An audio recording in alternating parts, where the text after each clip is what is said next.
സ്ഥാനാർത്ഥി പ്രഖ്യാപനത്തിന് മുൻപ് പ്രചാരണം ആരംഭിച്ച തൃശൂരിൽ പുതിയ മുദ്രാവാക്യവുമായി ബി.ജെ.പി. തൃശൂരിന് കേന്ദ്രമന്ത്രി മോദിയുടെ ഗ്യാരണ്ടി എന്ന ചുവരെഴുത്തോടെയാണ് പ്രചാരണം.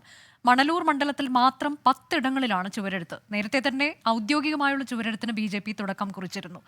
സൂരജ് സജി വിവരങ്ങളുമായി. സൂരജ്, എങ്ങനെയെങ്കിലും തൃശൂർ എടുക്കാനുള്ള അടുത്ത തന്ത്രമാണോ?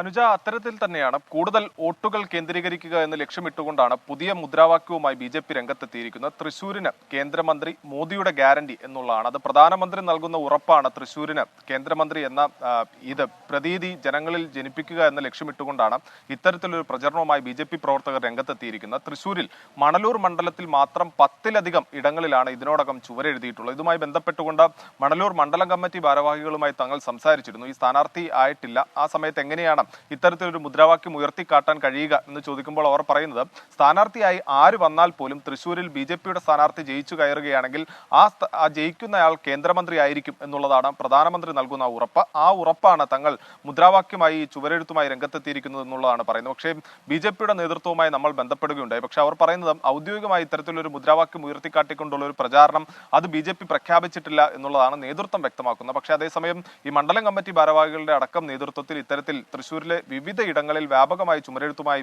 മുന്നോട്ട് പോവുകയാണ്. കഴിഞ്ഞ ദിവസമാണ് ബി.ജെ.പി. ഔദ്യോഗികമായി ഈ ചുവരെഴുത്ത് പ്രചാരണങ്ങൾക്ക് തുടക്കം കുറിച്ചത്. പക്ഷേ സ്ഥാനാർത്ഥിയുടെ പേരെഴുതാതെയുള്ള പ്രചരണങ്ങൾക്കാണ് ബി.ജെ.പി. തുടക്കം കുറിച്ചത്. ഇതിന് പിന്നാലെയാണ് ഇത്തരത്തിലൊരു മുദ്രാവാക്യം ഉയർത്തിക്കാട്ടിയുള്ള പ്രചാരണം. അനുജ, തൃശൂരിൽ ബി.ജെ.പിയുടെ പുതിയ ചുവരെഴുത്തുമായി ബന്ധപ്പെട്ട വിവരങ്ങളാണ് സൂരജ് സജി നൽകിയത്.